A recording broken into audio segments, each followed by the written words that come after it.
And then, of course, you have Gwen just doing immune things.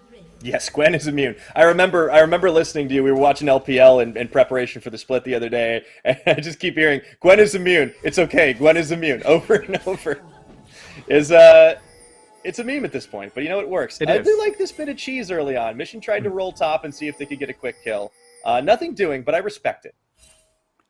Yeah, and it's really just about getting some of this brush control right now here for CFO as they went ahead and swept out that bottom ward. Of course, in a semi range matchup with the Thresh bush control is really, really nice here. Being able to have that extra range to deal with a Leona at least level 1 when she's not going to take the Zenith Blade. She usually opts for that Q opener. That should be a really nice start here, as it will be a red side or red buff starts for both of these junglers. Taking a look at our keystones as well, and the runes on the board too. No huge surprises there. This might be the game with the least amount of lethal tempos I've seen so far on 12.3. But, you know, it is the champion choices. Of course, Atlan's still going to be rocking that one. I do love the new build for Jinx, and I just love that this is a season where these types of exciting AD carries can have so much impact. The teleport change was such a massive game changer. Yeah, the teleport changes really bringing out the era of hyper carry in that bottom lane. And I will say that big thing here is that both of these teams starting on the red buff really, again, exemplifies how these teams want to play, right? For the side of CFO, they want to play towards rest. They want to play towards mission. They want this top side to succeed. And of course, it's the opposite coming in from Frank Esports. They want to get their veteran players going early to really dictate how this map will play out. Let these solo laners kind of operate on their own and try and just be as stable as possible. Absolutely. I think trying to keep the stability going as long as possible certainly helps out. Early in this game, I do want to see what Gemini does, because you mentioned an interesting tendency of his in the pick ban phase, that he's a little bit more of a tempered player. He looks for the opportunities, but he's not going to get in your face with the aggression. That's something that I don't think we'll have to worry about too much on the opposite side for Hollow, and I'm wondering if Gemini is going to try and match that, because he is on a champion that can have a lot of early game impact. Indeed, and if he's able to get together with Koala, of course, that has a lot of burst potential themselves because of that Leona passive, being able to add extra damage. And nice little sidestep for Pretender, actually allows him to save his summoner, and now Hollow is nearby. Mission is playing a dangerous game right now. He's low on mana, trying for the play. That's going to be a little bit of damage. And the channel forward burns the flash. Oh, that's a flash for flash, actually. Yeah, it is a flash for flash, and it looks... Oh, here it comes! Oh, no! Gemini didn't quite have the execution, but no harm, no foul. What a close call. Even Koala was there for backup, but... Oh, boy. Mid lane got a lot spicier than I expected it to be early. Yeah, no, and they're not done yet! Oh, dear. 1-2. How do you do? That's going to be first blood. Gemini with the finisher. Just a little bit too greedy to stay around on that low a health bar, Hollow. Yeah, and that will be first blood coming down onto Hollow. Really nice pickoff coming in from CFO to start this game out. Good rotations coming in from both of these supports, but the Leona just there faster. So Thresh not being able to arrive on time ends up getting kind of split off here by how the side of CFO were grouped up, kind of due to map terrain as well. And it just results in being able to secure that first blood onto the Viego. Yeah, that's a nice start. If you are going to be the side of CTBC, and in their first game here, didn't get to see them yesterday, so now they come out here. Definitely a team that is hyped. I mean, make no mistake, they're pretty favored at the moment. You can see why. Look at this, the 2v2 turning in favor of CFO. Atlan wants to get excited right now, and he might just do it. However, Gemini can't quite finish up the hook from K2. Are you kidding me? What an absolute legend right now. And Gemini, no, they finished the job. Oh, it's a 1-for-2. Frank Esports bot lane almost turned that around.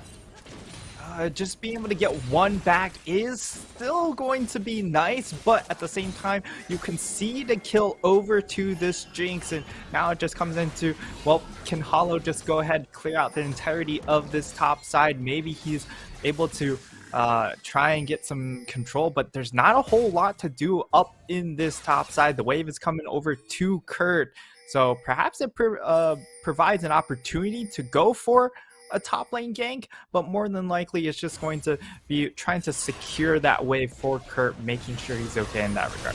Oh, and now Pretender. Oh, he just turned 6! Again, he got blown up at the last second. That turned to 6. Hollow is going to be able to get revenge there, but Pretender's having some trouble in this lane.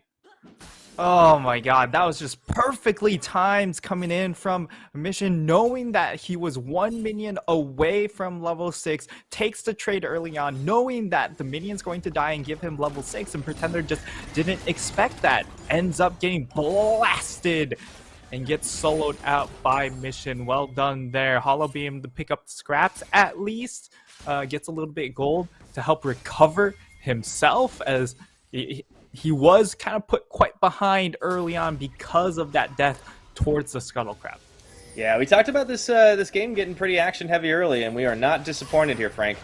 Right now, Mission and Gemini are going to be doubling up on Scuttle Crab. Atlan is playing with a lot of confidence, but I wonder if he should be a little safer here. That's going to be the pull-in, and Holo is going to set his AD carry up for a kill. And Koala, I don't think you've got anywhere to go, buddy. This is going to be a clean 2. Gemini just going to have to wave goodbye to his bot lane. Well done. Holo out to a flying start.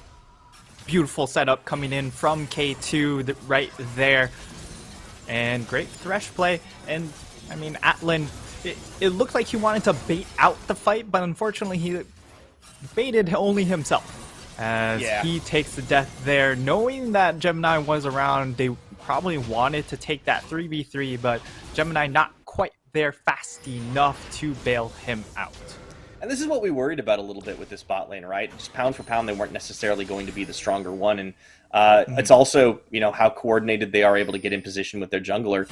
More important to set up Holo with these kills, and also Eminem, who's able to use that extra gold to upgrade his boots, while going to be able to get some vision out here. But yeah, it's a lot of tit for tat down in that bot lane.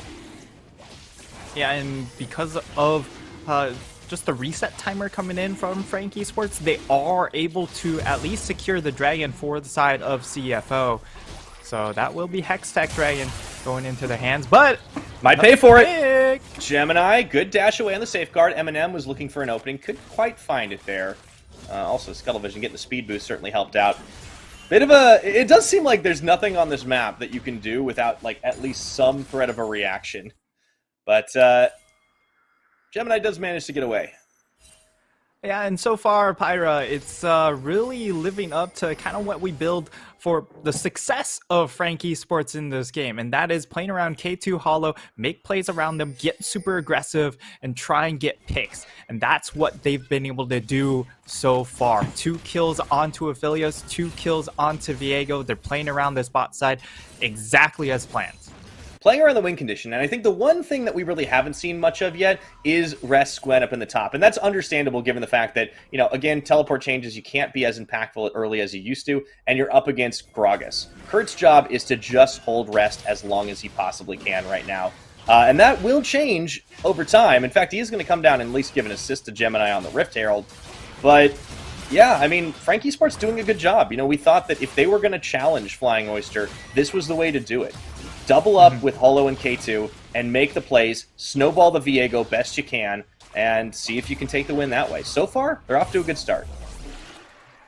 And this is where things should start picking up for the side of CFO. You get that Rift Herald, and you don't have to give anything up for it. I think that's the big part. Usually, a lot of these teams will rotate their bot lane or one of their bot lanes up, and that team gets the Rift Herald, but then they sacrifice, you know, pretty much 2 to 3 plates in that bot lane to make essentially that trade pretty much worthless in that regard. But they don't have to sacrifice anything, and they have the possibility to really snowball rest here on the Gwen, getting him plates, and given the fact he also has the Ignite, he just has so much 1v1 pressure that should just be the clear lane to get going.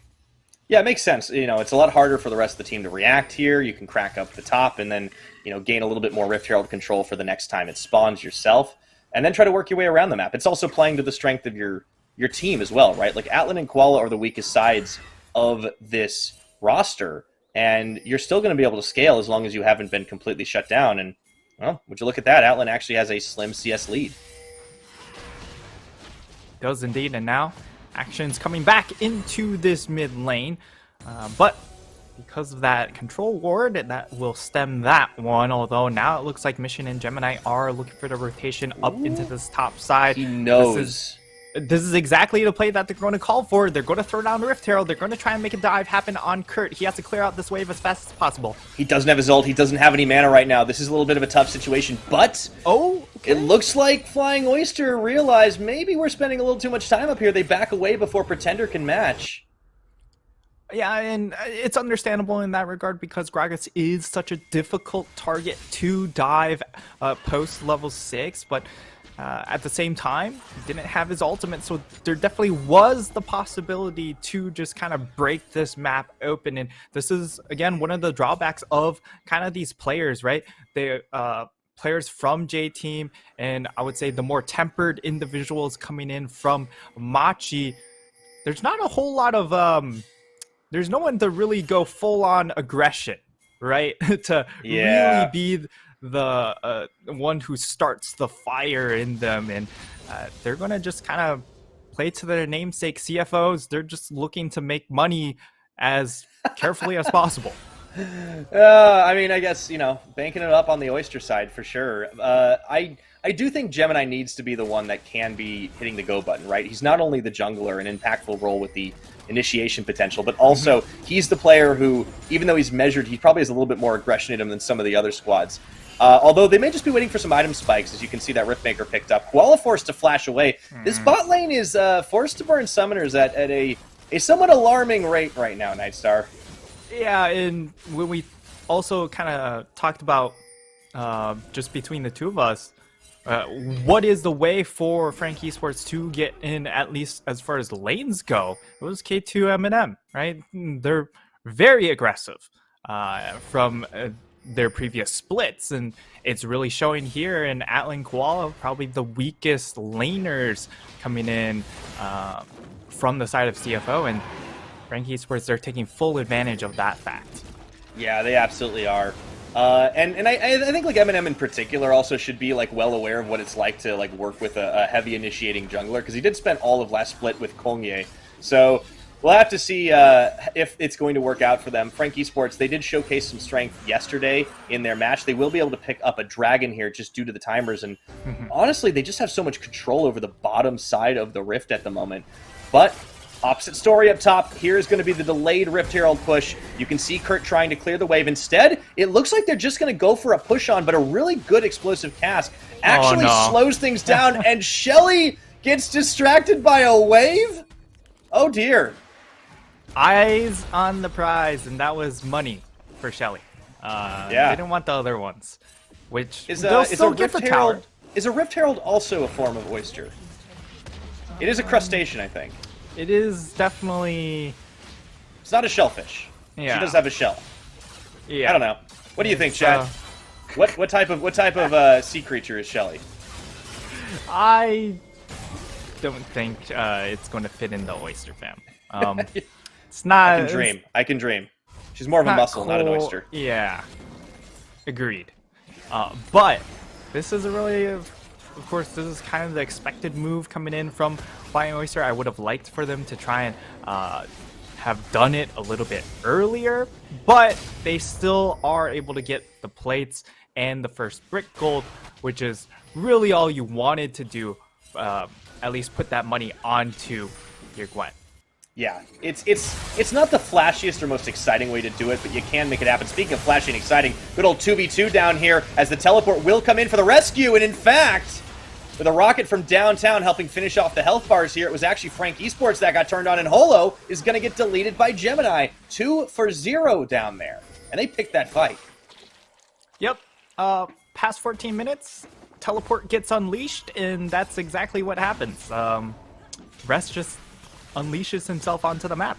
teleports down into that bottom side, makes that a very uneven numbered fight, as Mission also makes his way over, and Frank Esports just out of position, unable to really find their mark there. As now this is where things will really turn interesting, because Rest, of course, has just oodles of gold on himself, almost 6k, so he's got a 1500 gold lead over his opposing member, and I'm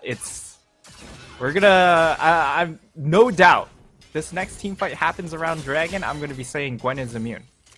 Yeah, I think it's probably going to be the case. I mean, Riftmaker first item completed, got the boot upgrade as well, and has a lot of money in the pocket to go shop. Let's take a look at how that fight began again, because K2 had an opportunistic hook, but it was on Koala, and pairing with Gemini, it feels like the damage just wasn't quite there.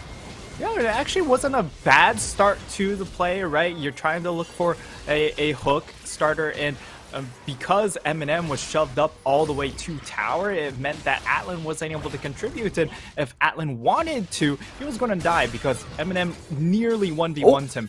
And... Yep. Hey, Gwen. It has begun.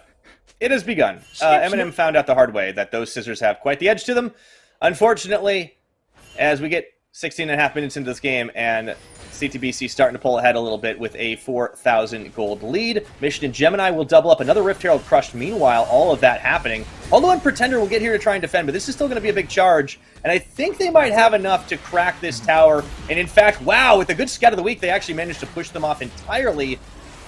She'll get another charge off of this. That'd be huge. I don't think she will. Gravity Field popped. Gemini actually getting hooked here. Flayed back in. And he doesn't go down. Are you kidding me? Atlan even running wild into the back line. He gets one. They look for two. An unleashed power, and Atlan still pushing for it. What a ridiculous swing here for CFO. Wow.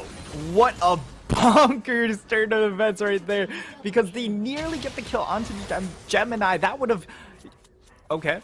Gemini's full HP, by the way. Yeah, you know, that's okay. Yeah, okay. I feel like... Let's look at... I'll talk about that in a minute, because let's look at the solo kill again. Gwen is immune. Gwen is definitely immune. Sorry, Eminem. But, yeah, I feel like K2, his hooks are cursed. He gets the hook, and then he dies, and then his team dies. Yeah. I think Rest is more of a Skittles guy. You might be right. Yeah. Definitely didn't like the M&Ms there. Well, they gunk up the scissors, you know? Too much chocolate. Yeah, chocolate does get to be a little bit messy. Also melts a lot easier than Skittles. This is true. This is very true. But we'll debate the merits of candy later right now, Frank, because at the moment, 6 CTBC, seconds. they're not just banking it up. They are looking for even more here. The Dragon is on the Rift. They do have an Ocean this time around. Kurt, what are you doing, buddy? You're on the wrong side of the map. And he goes right into the pit, gets the belly bop off to Gemini to rejoin his team.